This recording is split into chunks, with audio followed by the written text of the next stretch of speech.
Alhamdulillahirabbil alamin. Wassalatu wassalamu ala asyrafil anbiya wal mursalin wa ala alihi wa ashabihi wa dzurriyyatihi wa ummatihi ajma'in. Ayyuhal ikhwah rahimakumullah. Alhamdulillah pada pagi hari ini Allah masih memperkenankan kita bertemu kembali. Jadi pada hari ini sebenarnya saya ingin menyampaikan ada beberapa kata dalam Al-Quran yang artinya mohon pertolongan. Menolong itu dengan kata nasoro, menolong, dan awana. Cuma kalau untuk minta pertolongan, itu banyak digunakan awana. Jadi lalu saya belajar, kalau Allah menolong, itu digunakan kata nasoro. Ya. Jadi pada pagi hari ini saya ingin menyampaikan bahwa kata nasoro itu 158 kali, yang 15 kali bermakna Nasrani. Asal katanya nasoro juga, tapi sod dan roknya panjang. Nasoro. Nasoro itu menolong. Kalau nasoro artinya penolong. Mereka mengakunya penolong Nabi Isa. Jadi nasoro menolong itu 143 kali. Tetapi kata nasoro di dalam Al-Quran digunakan dengan konotasi negatif. Yang 15 kali itu konotasinya negatif. Ada satu ayat yang paling penting, yaitu surat Al-Baqarah ayat 120. A'udzubillahi walan tarda 'ankal yahudu walan nasara hatta tattabi'a millatahum. Qul inna hudallahi huwal huda. Wala ini taba'ata ahwa'ahum ba'da alladhi ja'aka minal ilmi ma'alaka minallahi min waliyyin wala nasirin. Dan sungguh-sungguh tidak akan ridho tentangmu siapa al-Yahudu, orang-orang Yahudi, walan Nasoro, dan tidak pula orang-orang Nasrani, hatta sehingga tattabi'a, engkau nantinya mengikuti millatahum, jalan hidup dan jalan pikir dan jalan gaya hidup dan sebagainya. Millah itu banyak aspeknya. Jadi bukan hanya cara berpikir, bukan cara hidup saja, tapi juga semuanya.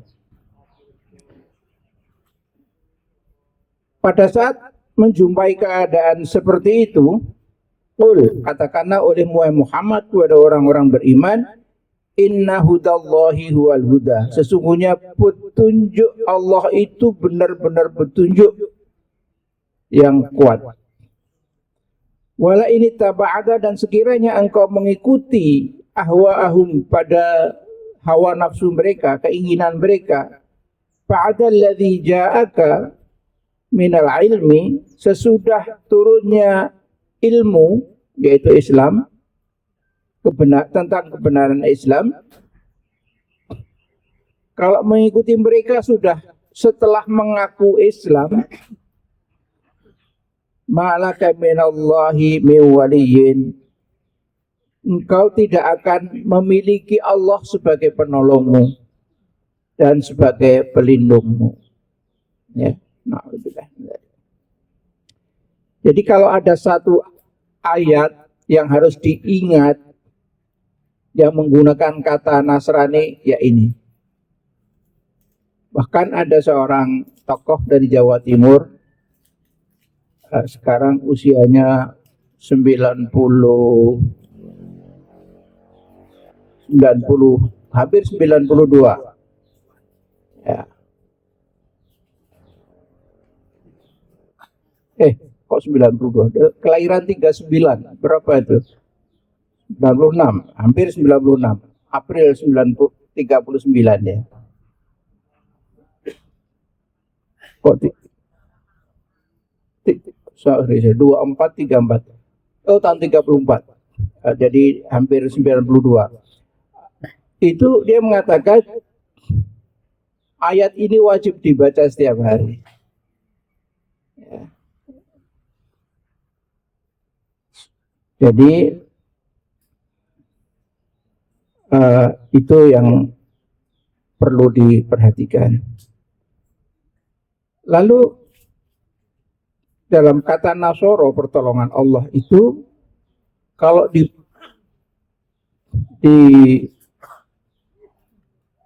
list ayatnya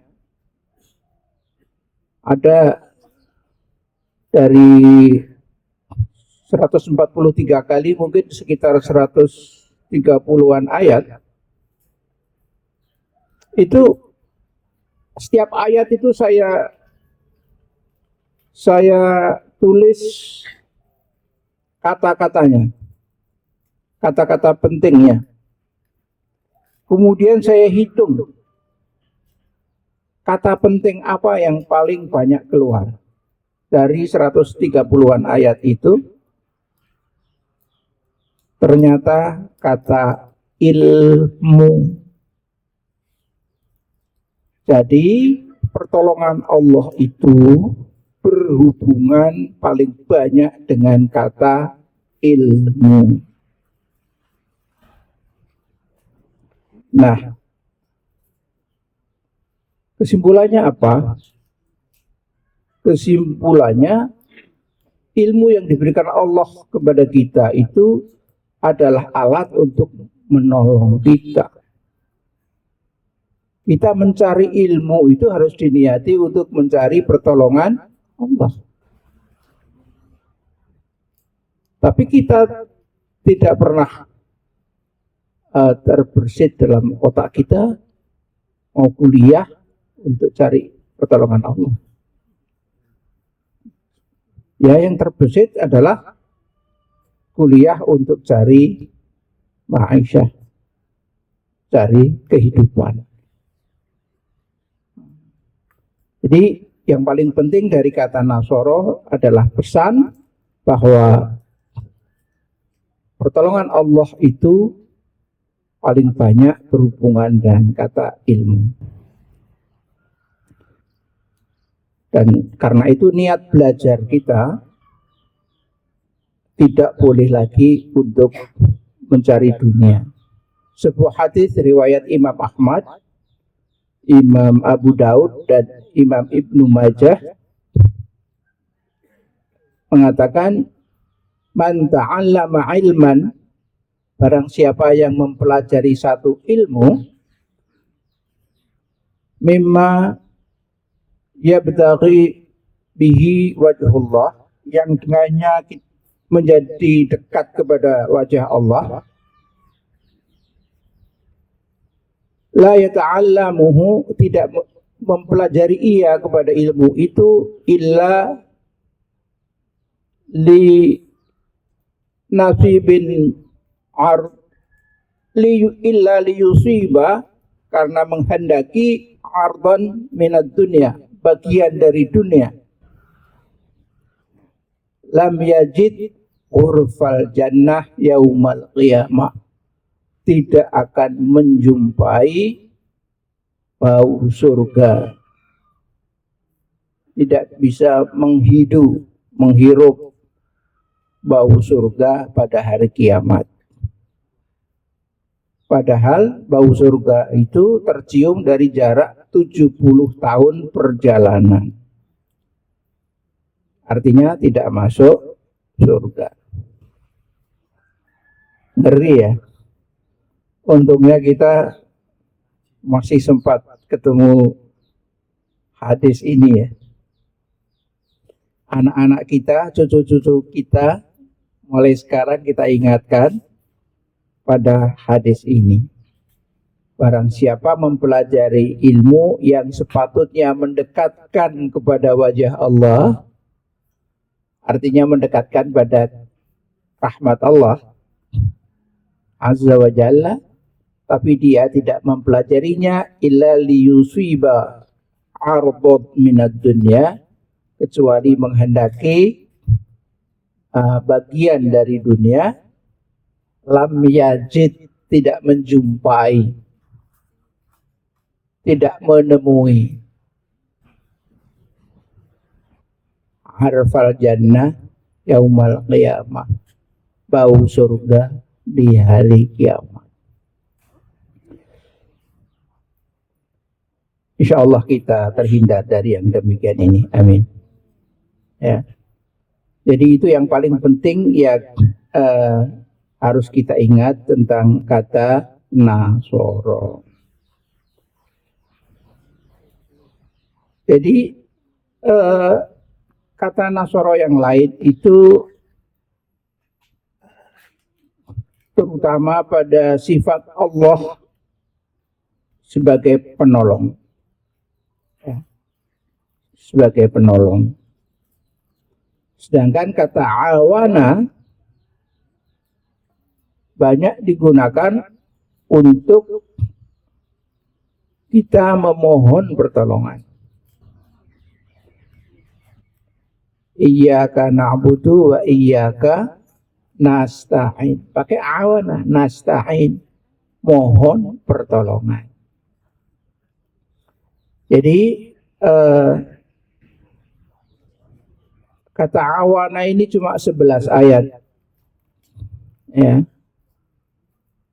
Cuma 11 ayat dalam 11 kali dalam 11 ayat dalam 8 surah. Dan yang paling setelah Al-Fatihah, yang penting selanjutnya adalah surat Al-Baqarah ayat 45. Ista'inu bis-sabri. Al-Baqarah 153, sorry. 153. Jadi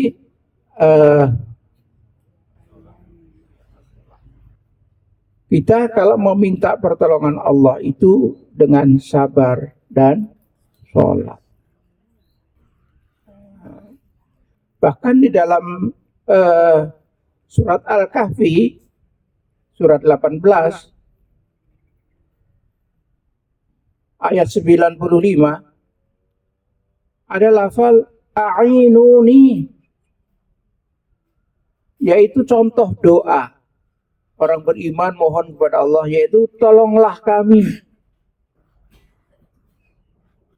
A'inuni, ini pertolongan orang yang belum iman kepada orang yang sudah beriman. Jadi orang beriman zaman dulu itu lebih pintar dari orang yang belum beriman. Jadi waktu dia sampai kepada satu desa, ada Dzulqarnain, sampai pada satu kawasan di daerah timur, di mana tidak ada lagi daratan di sebelah timur. Nah, menjelang sampai ke lautan yang luas sekali, di sebelah utaranya itu ada 2 gunung, dan di situ ada penduduk yang minta tolong kepada Dzulqarnain. Kami sering diserang oleh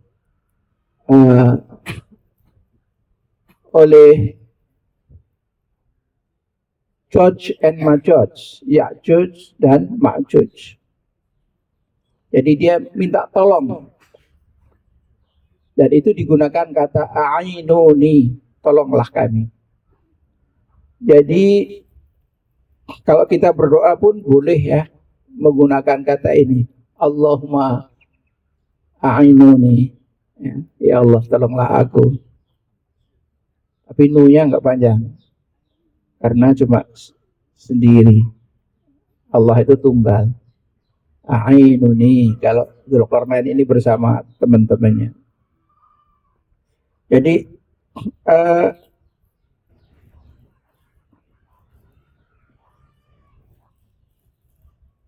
kata lain adalah a'ana ini bermakna tempat bermohon, musta'an.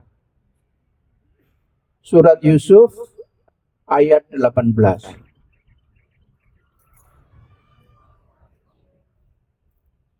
Jadi Allahu musta'an. Ya. Jadi Allahu musta'an ini beberapa kali muncul di dalam Al-Quran. 3-4 kali. Ya. Jadi hadirin sekalian, tadi kita sudah mengkaji ista'inu bis-sabri was-shalah.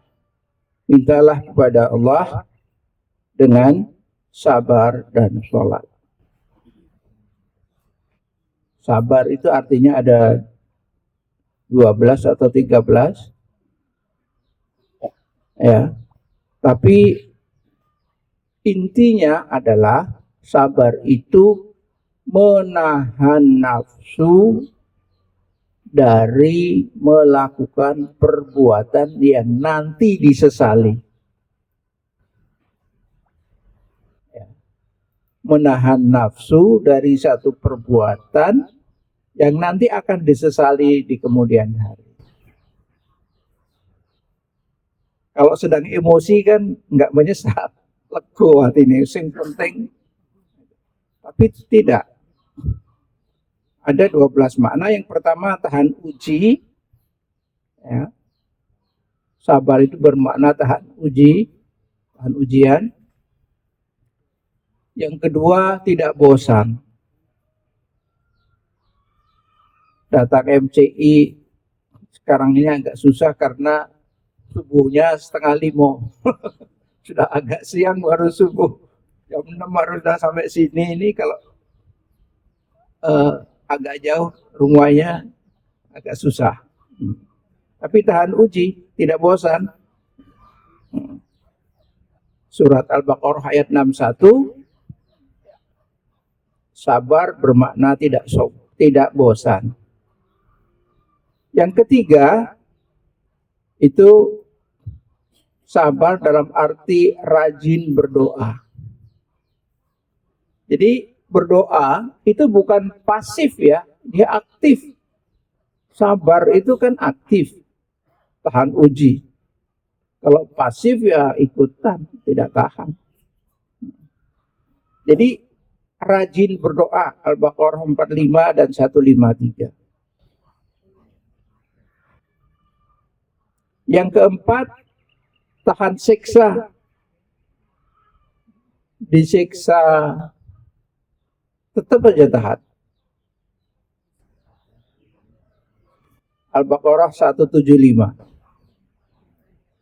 Jadi Al-Baqarah ini banyak bicara tentang sabar. Yang kelima, suka pada kebaikan atau suka berbuat baik. Ini juga sabar.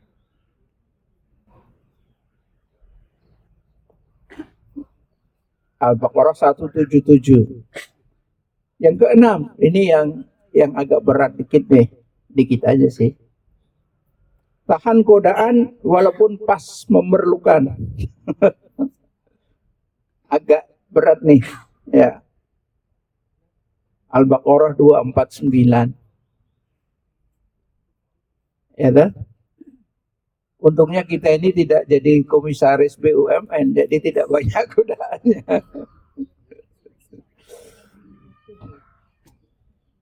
Yang ketujuh, disiplin. Itu juga salah satu bentuk sabar. Al-Baqarah 250. Disiplin pada rencana. Ya.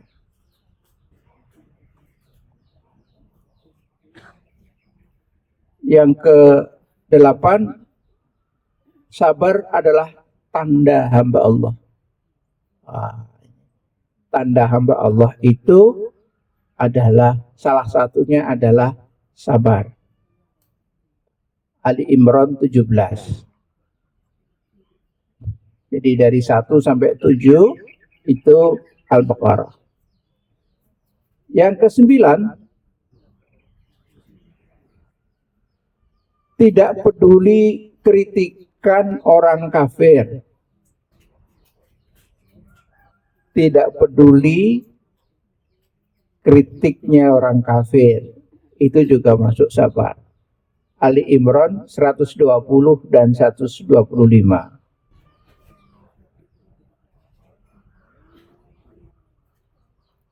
Dan yang ke-10, konsisten mempertahankan Islam, keyakinan Islam. Konsisten mempertahankan keyakinan Islam. Ali Imran 146. Ya, 10 aja ya. 12 kurang 2, tapi yang 2 itu menahan nafsu, libido, dan menahan pendustaan. Tadi sebenarnya banyak yang sama dengan di atas. Ya. Jadi itulah makna yang paling penting dari kata sabar. Nah,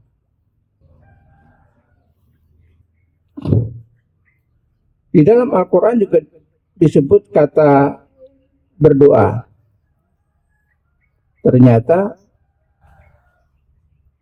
di dalam Al-Quran kata berdoa, karena tema kita tadi adalah berdoa, yaitu hanya boleh kepada Allah.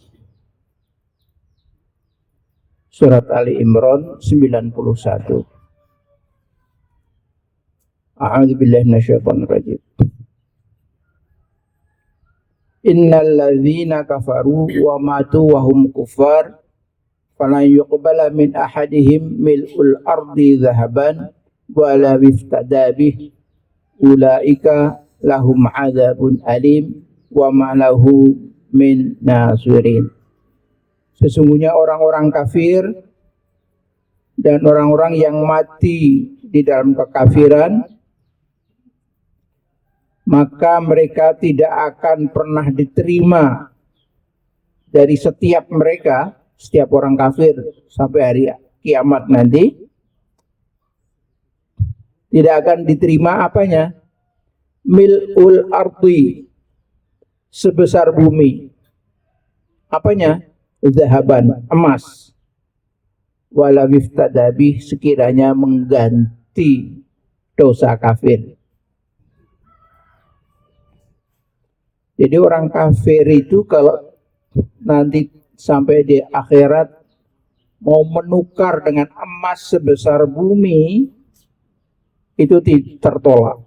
Masing-masing orang kafir, berapa miliar orang kafir, semuanya ditolak. Min ahadihim, dari masing-masing mereka. Ulaika lahum adzabun alim, milik mereka lah siksa yang pedih dan tidak memiliki penolong seorang pun. Jadi berdoa kepada selain Allah ini kan mengakibatkan kita jadi jatuh pada kafir. Kalau demikian, maka berdoa kepada Allah, kepada selain Allah itu dilarang. Berdoa hanya kepada Allah. Lain dengan saudara-saudara kita, baru dikasih Indomie 1 kotak saja, ganti KTP, datang ke Dukcapil ganti agama kulo gantos. Tadi malam apa kemarin malam saya WA ke Pak Sumedi. Ada kisah seorang ibu yang sudah sepuh, udah 80 berapa gitu, di Jawa Timur, Nasrani. Kemudian dia mendatangi rumah jompo Islam, diterima. Setelah 3 tahun di situ, tiba-tiba dia telepon pada ustadznya, video call. Dia ngomong begini, bahwa dia kepengen jadi saudaranya ustadz. Saya sudah siap. Pak ustadznya bingung, oh ini gitu kan. Terus si pegawai dari rumah jompo itu menjelaskan, ini maksudnya Uma mau masuk Islam, minta disyahadatkan oleh ustadz. Kemudian disyahadatkan, selesai syahadat, hari berikutnya kondisi kesehatannya memburuk, 3 hari kemudian settle. Ya, jadi dia ini alhamdulillah hidayah Allah akhirnya menyelamatkan beliau. Jadi saya usul pada Pak Medi bisa dimasukkan ke WA grup MCI ini Pak, aku bilang itu.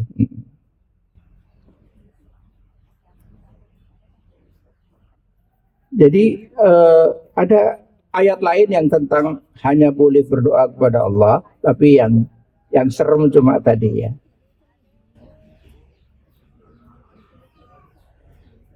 Sekarang kapan kita harus berdoa? Atau kapan kita dianjurkan berdoa? Dalam keadaan apa? Yang nomor 1, kalau kita menghadapi keraguan pada kebenaran Islam. Ya. Kadang-kadang karena ilmu kita yang terbatas, kadang-kadang hati kita terpetik, iki kok angil tuh, kayak teori Darwin lebih benar. Bahwa manusia berasal dari kera, bukan dari Nabi Adam. Ya. Jadi saya pernah ketemu kawan kuliah di Jerman dulu. Dia seorang pastor. Pembimbingnya sama, cuma ruangnya beda. Dia cerita bahwa manusia itu berasal dari kera. Itu. Buktinya apa sebenarnya? Itu di kota Düsseldorf, tidak jauh dari tempat kita tinggal, itu ada orang yang keluar ekornya.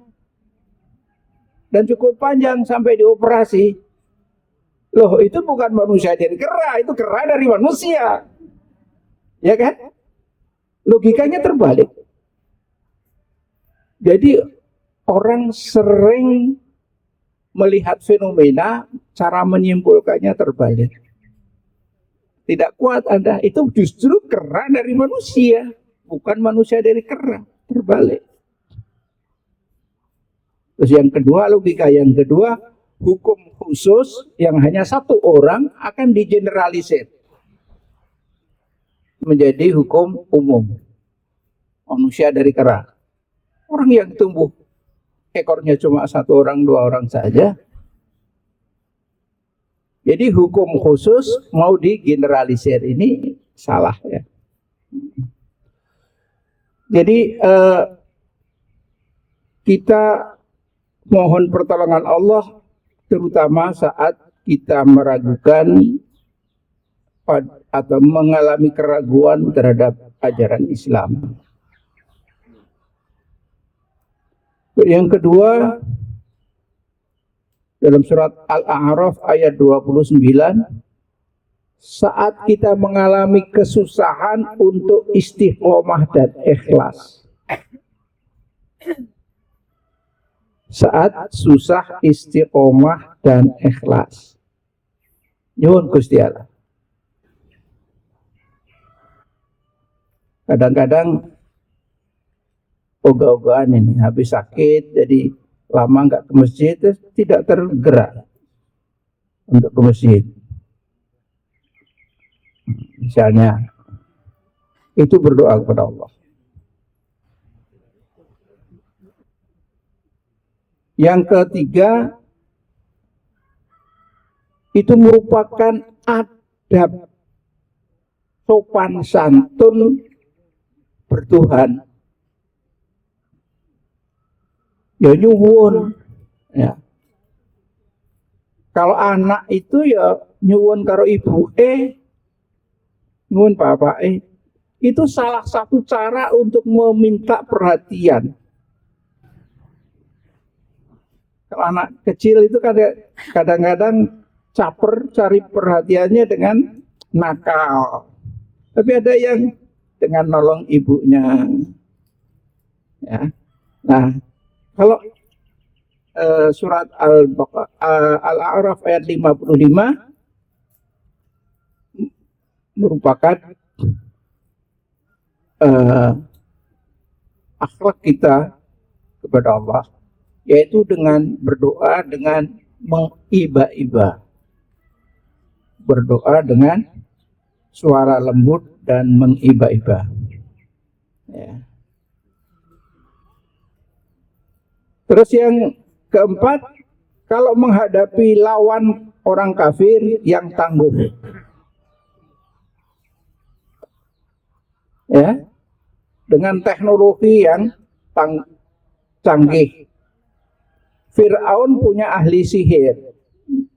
Nabi Musa waktu lihat tokoh-tokoh dukun-dukun sihirnya getar juga.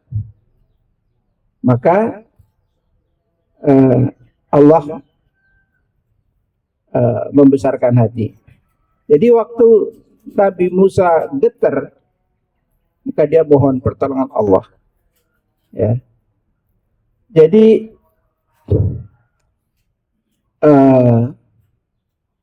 sihir itu teknologi di zaman itu, ya, teknologi di zaman itu. Jadi mempengaruhi mata manusia. Itu kalau dalam psikologi namanya transpersonal.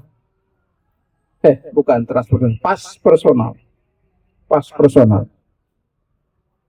Kemampuan melakukan pas personal kepada Nabi Musa sehingga matanya Nabi Musa melihat tali jadi seperti ular yang hidup. Ya. Itu namanya kemampuan pas personal. Saya nggak bisa, saya bisanya baru transpersonal. Mempengaruhi organ tubuh kita. Jadi setiap kita itu bisa sebenarnya transpersonal. Saya setiap pagi jam 2, setengah 2, jam 2 pasti terbangun jantung saya deg-degan. Maka ya saya cuma membaca subhanallah sama bilang kepada jantung, kembali tenang. Ya. Itu biasanya 20 menit sudah tenang. Karena kalau dalam keadaan deg-degan seperti itu, kita bangun, kita bisa jatuh. Ya. Maka saya biasanya tetap di tempat tidur, baca subhanallah, tenang, subhanallah, tenang. Gitu. Itu kemampuan berbicara kepada organ kita sendiri namanya transpersonal. Kalau kepada organ orang lain namanya pas personal. Itu dalam psikologi memang dipelajari. Ya. Jadi teknologinya canggih. Dukun-dukunnya Fir'aun itu, dan kalau menghadapi musuh yang canggih, berdoa. Berdoa kepada Allah, minta pertolongannya. Jadi di dalam berdoa ini yang terpenting adalah ikhlas, ya, ikhlas dalam berdoa.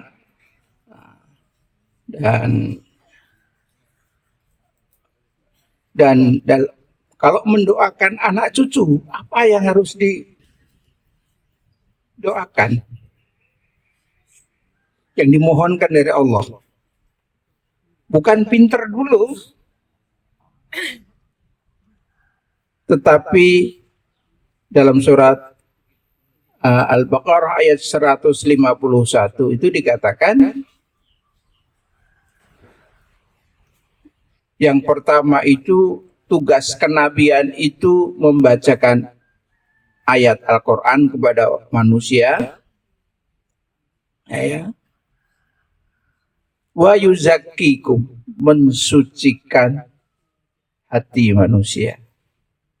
Jadi kalau nyuwun kepada Gusti Allah, jadikanlah cucu saya ini yang suci hatinya. Suci hati. Baru yang kedua, cerdas. Ya. Jadi diulang agama yo pinter, ngapalke Quran yo cepet gitu. Tapi yang pertama itu suci, zaki. Zaki artinya suci, kalau zaki artinya cerdas. Jadi pakai Z AKI sama DZ AKI. Ya kalau ditulis dalam bahasa dalam huruf kita DZ dan Z saja. Kalau zaki suci. Azka, anak saya namanya Azka. Jadi ingin anaknya jadi suci. Jadi Al-Quran menggunakan kata zaka untuk misi kenabian. Jadi misi kenabian Allah Rasulullah adalah membacakan ayat Al-Quran, mensucikan jiwa, mengajar kandungan Al-Quran, dan mengajar hikmah. Dan yang kelima, mengajar yang manusia belum tahu. Jadi itu surat Al-Baqarah 151. Kayaknya sudah hampir jam 7 ya.